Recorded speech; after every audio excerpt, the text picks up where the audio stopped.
Om Swastiastu.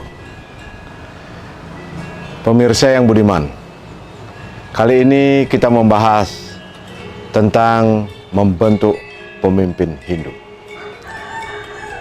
Setiap pemimpin itu ada masanya. Dia tidak dilahirkan, tapi dibentuk. Secara genetik, pemimpin memiliki DNA kepemimpinan. Dia dilahirkan. Tapi lebih jauh daripada itu, pemimpin harus dibentuk melalui pendidikan, pelatihan. Yang lebih khusus lagi adalah pendidikan dan pelatihan tentang karakter. Bagaimana karakter kepemimpinan itu dibentuk dengan pelatihan, kerja keras, disiplin. Oleh karena itu, seorang pemimpin, bapak, ibu, atau tokoh masyarakat harus melahirkan pemimpin-pemimpin baru melalui pelatihan dan pendidikan karakter yang bernuansa berdasarkan filosofi ajaran Hindu. Apa filosofi dan ajaran Hindu itu? Intisarinya adalah karma pala. Karma artinya perbuatan, pala artinya buah, hasil daripada perbuatan. Bahwa apa yang ditanam itu yang dituai. Baik yang ditanam, baik yang dikerjakan, baik yang dituai atau baik pula hasilnya. Oleh karena itu, prinsip filosofi karma pala ini harus ditekankan oleh guru pemimpin kepada calon pemimpin. Bahwa dia harus bekerja keras, belajar lebih banyak dan terus belajar. Tulus, memiliki dedikasi untuk mewujudkan tujuan organisasi, mewujudkan visi organisasi melalui proses yang sangat panjang. Pembelajaran, pendidikan, sampai akhir masa hayatnya. Sehingga dia terus bisa menjadi generasi pembelajar untuk menjadi pemimpin atau melahirkan pemimpin yang berkualitas. Proses ini disebut dengan karya bakti, karya dharma atau brahmacharya. Dalam proses belajar disebut dengan brahmacharya. Dia mencari ilmu, memperdalam ilmu, dan menemukan Tuhannya di dalam ilmu itu.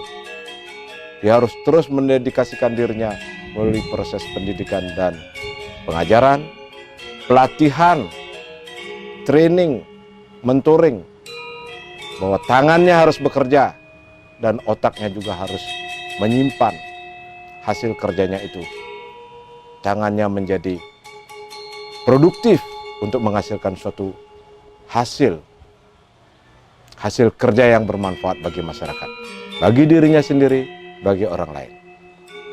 Brahmacharya. Kemudian konsep karya bakti. Dia bekerja untuk mempersembahkan hasil kerjanya kepada masyarakat, kepada keluarga, kepada orang lain, dan juga kepada Tuhannya. Karya artinya bekerja. Bakti artinya mempersembahkan. Di dalam kerja ada doa bakti kepada Tuhan Ide Sang Hyang Widiwasa. Karya dharma, bahwa segala yang dikerjakannya itu dari pikiran, perkataan dan perbuatannya harus berdasarkan dharma, berdasarkan kebaikan, sehingga apa yang ditanamkan, apa yang dikerjakan itu menghasilkan kebaikan, memberikan manfaat bagi masyarakat, bukan memberikan mudarat. Dia terus bekerja untuk persembahan, sehingga bermanfaat bagi dirinya sendiri, bagi keluarga, dan bagi organisasi melalui proses pembelajaran terus-menerus, pelatihan terus-menerus. Ini yang disebut dengan prinsip karma pala. Apa yang ditanam, apa yang dibuat, itulah yang dihasilkan. Kalau itu karakter karma pala tidak dikuasai, tidak dipraktekkan dengan baik, akan terjadi melenceng. Dia ingin instan, cepat, bahwa lahirnya pemimpin itu bukan dari proses yang cepat atau instan, tapi melalui proses yang sangat panjang. Proses pendidikan yang sangat panjang, pelatihan yang sangat panjang, pemahaman diri, proses-proses itu menempa sehingga melahirkan pemimpin-pemimpin yang berkarakter kuat, memiliki jati diri Hindu yang kuat, memiliki kekuatan lahir dan batin untuk terus berjuang menegakkan dharma melawan adharma.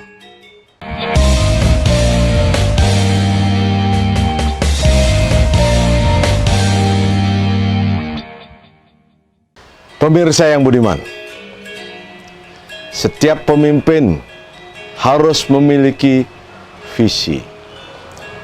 Visi adalah suatu gambaran yang jelas, yang bisa dilihat, yang akan diwujudkan, suatu masa depan yang ingin diwujudkan oleh pemimpin di dalam organisasinya. Gambaran itu terlihat nyata, bisa dituliskan atau dijelaskan, dan dirinya sendiri harus mengerti untuk apa dia mengerjakan sesuatu. Hanya orang yang memiliki visi, yang memiliki tujuan yang jelas, dia bisa mengerjakan pekerjaan, memberikan dedikasi kerjanya untuk suatu usaha agar berhasil dengan baik. Visi itu didapat dari proses pendidikan. Tanpa pendidikan tidak akan mendapatkan suatu visi yang jelas. Baik pendidikan secara material, secara rohani, secara formal atau informal, melalui guru-guru yang ada di buku, atau melalui guru-guru nyata, atau melalui proses perenungan-perenungan, dia mendapatkan suatu visi sehingga dia bisa bekerja maksimal. Pemimpin yang memiliki visi mampu mengetahui tugasnya dengan jelas, yang disebut dengan swadharma. Mengapa dia bekerja? Orang yang tahu mengapa dia bekerja akan bisa bekerja dengan maksimal, tanpa melihat hasilnya terlebih dahulu, tapi dia melihat tujuan yang nyata, yang ingin diwujudkan.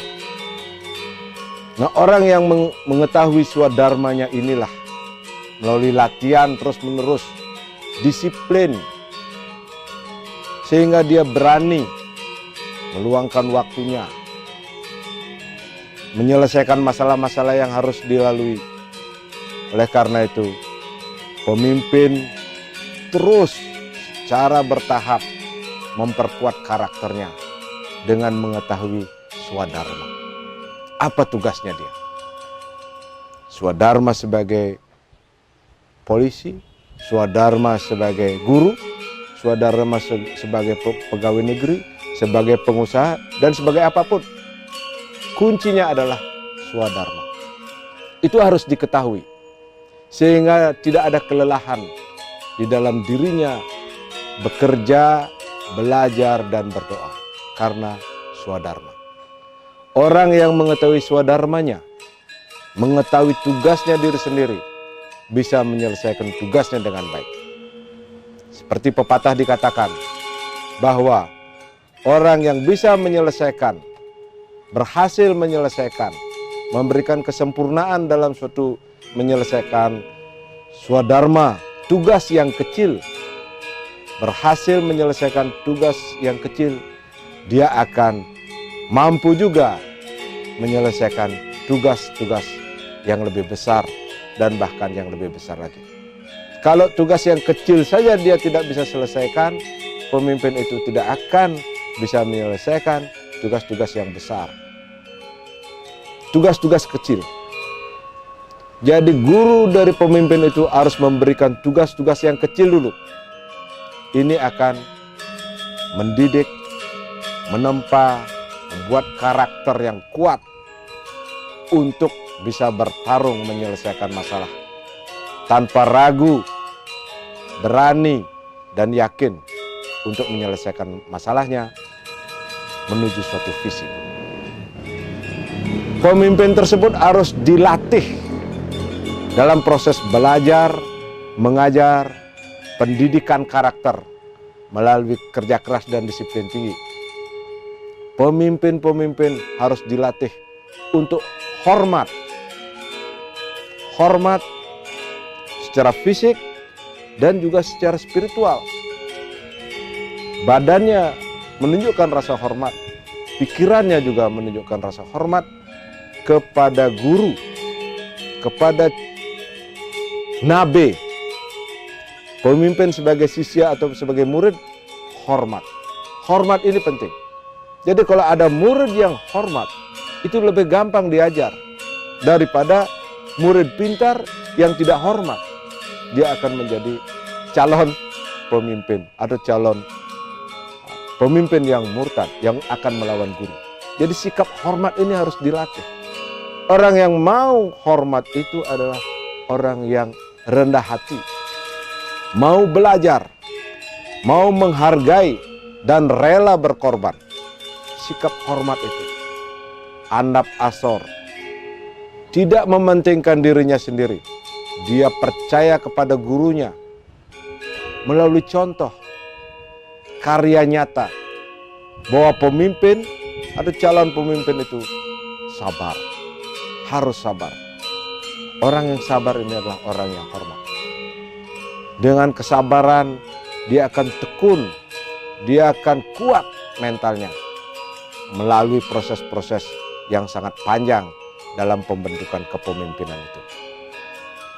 Seperti dikatakan bahwa hanya murid yang siap memiliki guru. Jadi murid yang siap, guru tidak akan datang. Dikatakan dalam pepatah, jika murid siap, guru akan datang. Kesiapan ini dengan kesabaran, rendah hati, percaya diri, dan ketekunan.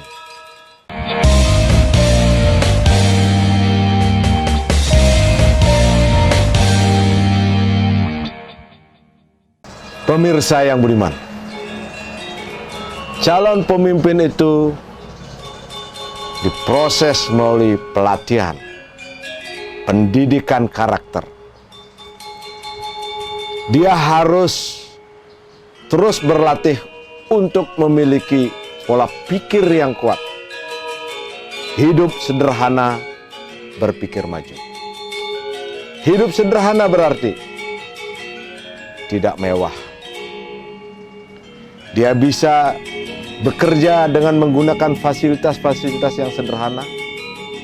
Dia bisa bekerja dengan biaya-biaya yang sederhana.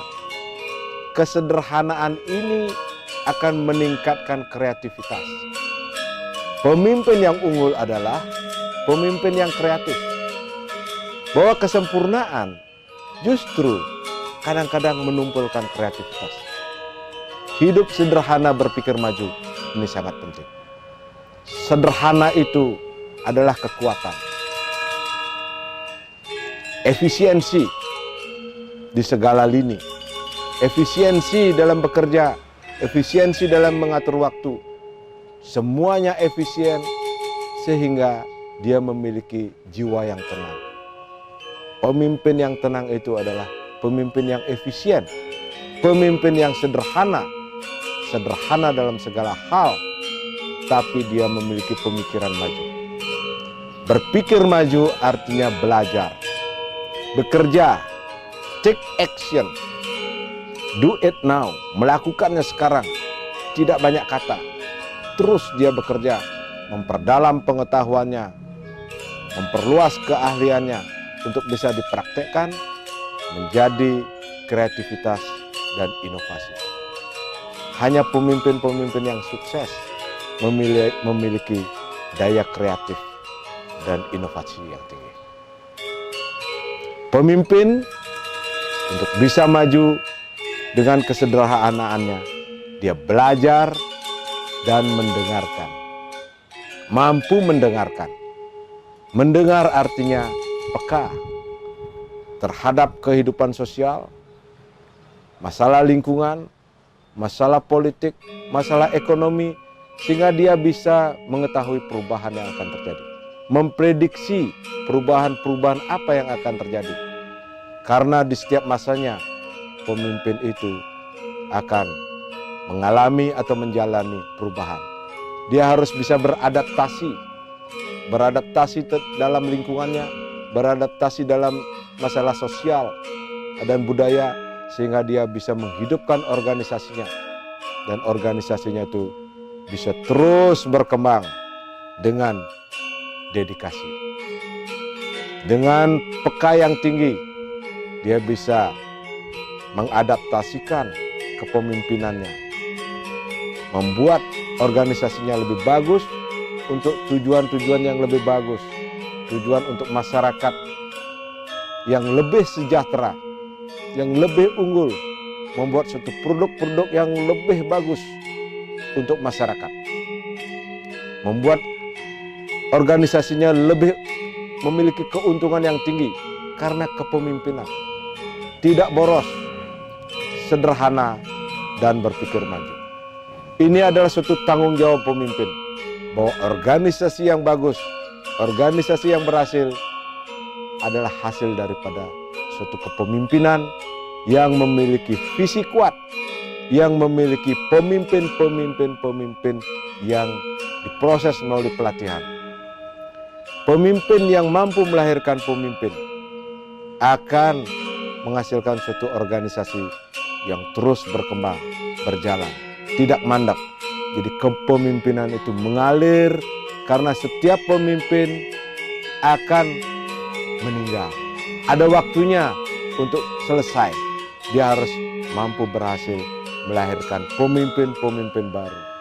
Ini tugas daripada pemimpin adalah melahirkan pemimpin melalui proses pendidikan, pelatihan, yaitu berdasarkan kepemimpinan filosofi Hindu, ajaran Karmapala, berbuat, bekerja dengan karma bakti, dengan karya dharma, dengan brahmacharya, belajar, bekerja, berdoa, dan juga bersyukur bahwa apa yang dihasilkan nanti, apa yang diperolehnya itu adalah kekuatan yang diperoleh dari Tuhan Ida Sang Hyang Widi Wasi melalui dirinya sendiri untuk berkarya dan berbakti. Tanggung jawab pemimpin adalah melanjutkan organisasi, melahirkan pemimpin-pemimpin baru untuk kesejahteraan masyarakat luas. Om Santi, Santi, Santi Om.